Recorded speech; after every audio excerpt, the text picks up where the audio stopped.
Right, I'm absolutely delighted to be joined by Dan Knight, the founder of Sidekick Boxing and the former sponsor of Andrew Tate, possibly the most famous man on the planet right now. And I'm going to get stuck straight into it. How did you meet Andrew Tate?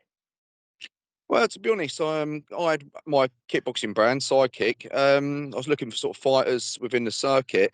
Andrew Tate's sort of name was regularly popping up on the scene, sort of making a name for himself. And yeah, when I sort of saw him on Facebook, yeah, I had to sort of get in touch, really. So you initially meet him. Can you remember your first time interacting with him and what your initial impressions were? Yeah, he was a funny guy, he was really funny, he's sort of bit cheeky, yeah, he sort of weren't too serious. But he also at the same time he wanted work and he wanted, to earn a bit of extra money. And a lot of people looking at him, his fans make out that he was the greatest kickboxer of all time. He's won these 4 championships, 3 Winner and then a fourth one in Infusion. And then his detractors say that he wasn't operating at the highest levels of kickboxing. So, from your perspective, how good was Andrew Tate? Oh yeah, he's phenomenal. He was a great fighter. People that sort of downtrodden his career probably have never really done the sport in their life. And it's quite easy just to sort of go, oh yeah, he wasn't a genuine champion, but he was only fighting the people that he could face it each time. And they were very credible to opponents. He was taking on sort of champion, sort of British level champions at sort of like 17. I remember him fighting Scott Gibson, and he was only 17. Tate was, and I think Gibson was 25 at the time in the prime of his career. He was taking big fights on, and then he sort of it was soon progressed onto an international level. No one in the UK could really touch him. Yeah, and he went sort of global. And what was he like to sponsor? I mean, there's that famous clip that you were sharing with me yesterday about him smashing the baseball with his foot. What was he like? He was, yeah, really good. When I started the brand, I always wanted to be different. I always wanted to be seen different. I was also prepared to take risks. I was quite creative with my ideas. Andrew was quite brave and outspoken. We used to talk and put a, thought brainstorm together and put our thoughts out there. Yeah, and we would come up with some really good sort of marketing sort of tactics, really. And Tate could be the face of them. He could front them. It was good. Absolutely. And I mean, he continued to rep your brand. I mean, that he wanted to wear one of your shirts into the Big Brother house in 2016. What was that process like? Were you disappointed somewhat that he didn't end up wearing that in the house? Well, to be honest, I sort of, as much as he sort of wanted to do it, he contacted me, I'd like to do it as part of a sort of sponsorship. I sort of knew that he couldn't do it as part of TV. I spoke with a lot of TV, companies and stuff in the past, and I know that that's something they don't allow. Brands and TV, they sort of sometimes don't go well together, as long as unless you're paying them essentially. And watching him on Big Brother, I imagine it must have been a surreal experience for you seeing him on national TV. Obviously, he had a degree of fame within the kickboxing world. On that show, he was entertaining, he was extremely different. I know he quoted his dad, Emery Tate, and his famous sayings and all that sort of stuff. He ends up getting kicked out after a few bust ups with Marco Pierre White Jr., the son of the famous chef. So, what was it like seeing him removed from the show, and what was it like while he was on the show? Yeah, I mean, I was quite shocked to him going on there, but well, at the same time, I wasn't really. It was sort of quite a surprise. I would Tate's going to be on sort of Big Brother, but at the same time, he wanted to get famous, and I think he knew that that would create wealth, and that was even back then. So yeah, it was quite, it's quite a shock to see him on TV at that point. So, what meant more to him, do you think? Is it the fame? Is it the wealth? Is it the whole thing that comes together? Did he need that?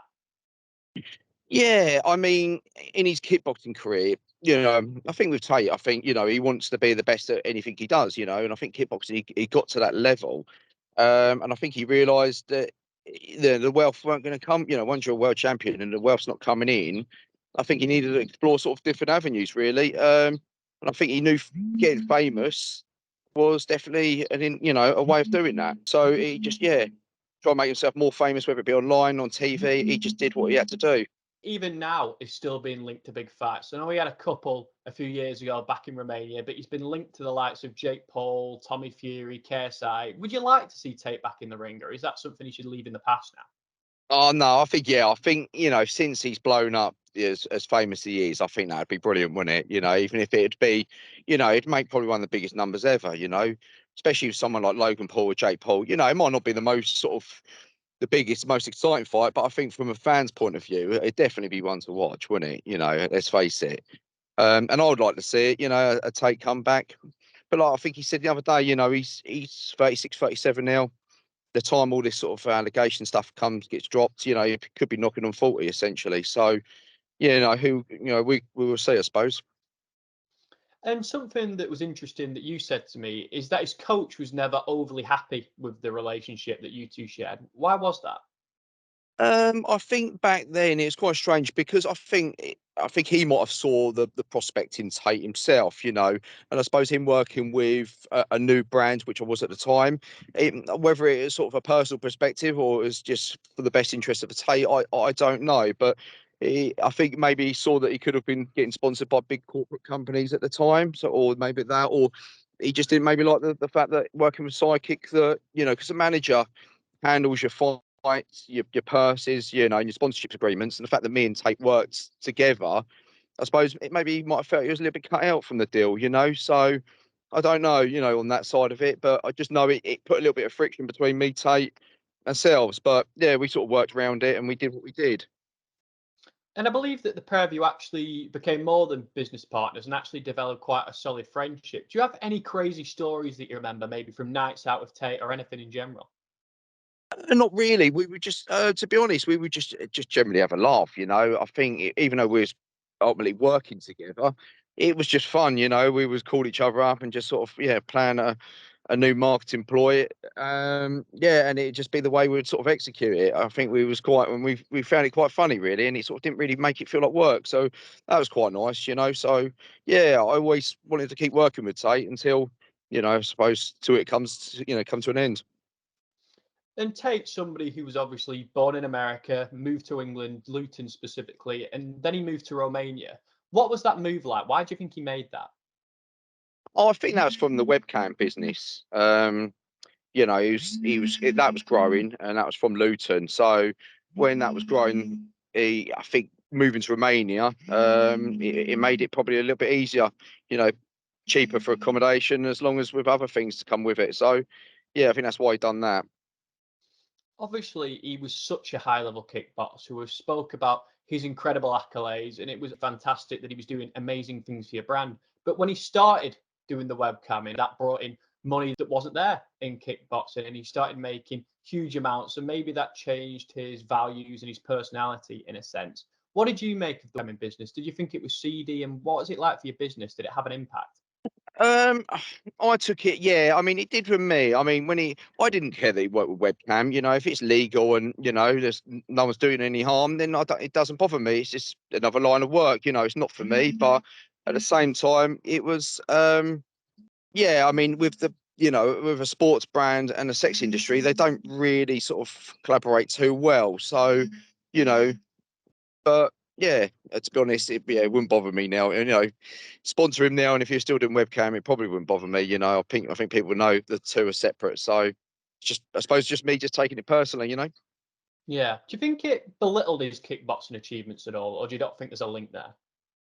No, not at all. Not at all. I mean, kickboxing, I mean, we all see boxers and like MMA stars, they're all making big money, and in the kickboxing, they might ultimately train just as hard as a boxer, if not more, but the rewards are not there. It's not as commercialized.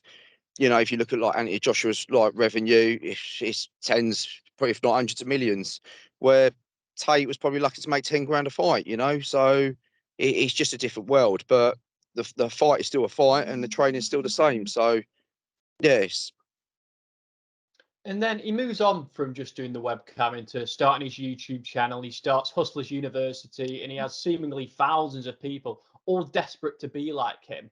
What was it like for you to see this incredible explosion that he experienced? And obviously, he comes out with so many outrageous statements that some people are misogynistic, other people say that he's trying to encourage men to be masculine, and that's a positive thing. And there's a real blend of opinions on this. So, what did you think of the explosion? Well, to be honest, I mean, Tate has always been outspoken, and I mean, like the women, the misogyny, he's done it with male as well. I think Tate has had an opinion about pretty much anything. But then obviously what we've done with the men in recent years, he's changed it in a positive aspect to try and encourage them to be better. The women's situation. I mean, it's how deep do you want to take it, really? I mean, I think some of the stuff, it's not what he says, it's just how he says it. I think that's where he knows how to rev people up. So whether he ultimately believes it or not, I don't know. But yeah, I mean, that's why it's created this huge explosion, because it's just, the shock factor, I think, that he creates. And is the Andrew Tate we see on camera, is it the real him? Um, in probably in modern years, since I think he's realised how influential he's got, I think that is probably more him. I mean, if you look at him over the years, I mean, he was quite sort of, cocky and arrogant when I sort of worked with him, but behind the scenes, to me, he was a really nice guy. He's funny, he's relaxed. He's not confrontational. If you saw him in a bar, he's just a nice guy. I can't say anything other than that. But the arrogance that he's put online, I think he's created that to give that shock factor. So, he started going deep with the depression and stuff. I think there's lots of different sides we see of him, but generally, as in the person, he's a nice guy. And I think he'd do a lot to help anyone, really. In your brand, Sidekick Boxing, benefited massively from his growth in popularity. Talk to me about where Sidekick is now and the development you've seen. Oh, it's huge. The sort of the level of exposure it's getting. It would cost hundreds of thousands of pounds worth of advertising. You're getting national TV, sort of like, I'm going to be on Channel 4 soon, screening on sort of a mainstream documentary. I've been sort of on YouTube videos getting millions of views. Every day. With articles about Tate, they're getting thousands of views a day. So it totally exploded from that side of it. And I just, can't believe where it's come from, if I'm honest. It's all just from the stuff that's kept sort of in we did 10 years ago, or almost 10 years ago. So it's good to see. Talk to me a little bit about this Channel 4 documentary. What's your involvement, and do we know when that's going to go out on air? We've been told it's going to be end of this year, so probably expect it November, December time. But obviously, yeah, I haven't been told too much of that. But no, I filmed as part of it. I think a lot of people wanted a lot of Tate's life. I think people a lot wanted to know how he got to where he was. And I suppose the fact that I've worked with him for a sort of a period of his kickboxing career, which is a big part of who he is. Yeah, they sort of wanted to sort of ask my views on him. Well, certainly. And obviously, Andrew comes as a pair. His brother Tristan seemingly comes with him. Did you have much of a relationship with the younger brother? No, not really. Messaged a few times, like on Facebook. I mean, he wanted one of our T-shirts, as well, because I think that brotherly love was there. I think Andrew's being sponsored by Sidekick. I think he was, more than happy to endorse it himself. He'd send me photos of, Tristan would send photos of him wearing T-shirts, training and stuff. So, yeah, no, it was nice. So almost sponsoring Andrew. I'll get Tristan on the back of it. It was nice they done it together. Most certainly. And obviously, Andrew Tate, he isn't detained anymore. He's out. He's doing podcasts, I think, with James English, and he's back on the circuit again. Where do we think Andrew Tate is going to be in 5 years? Do we still think he's going to have this level of fame? And also, where would you like to see Sidekick in 5, 10 years' time?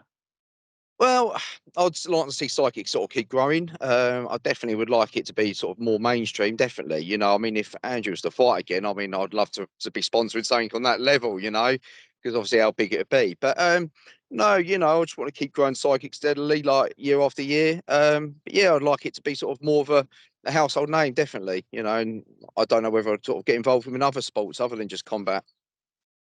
And do you and Andrew still have a relationship today? We talk, yeah. I mean, we've got each other's numbers. We sort of messaged briefly. I sort of messaged him the other day about his wooden video. I was quite impressed. He'd sort of this animated sort of manga videos. Yeah, no, I was quite impressed. I just messaged him and he just put, "Oh, thank you, bro," or something, and just sent a heart back. So it's quite brief what we say, but yeah, I suppose we're sort of living separate lives now, and I suppose with everything going on, it just makes it a bit difficult, doesn't it? Absolutely. Dan, I'd like to thank you so much for giving me some time today. It's deeply appreciated. I think it's going to be incredibly interesting for people to read about. But before I let you go, is there anything else you'd like to add, whether it be about Sidekick, whether it be any stories with Tay, or just anything in general that you'd think's worth adding? No, I mean that's great. No, it's been a pleasure talking to you, James. No, thank you so much.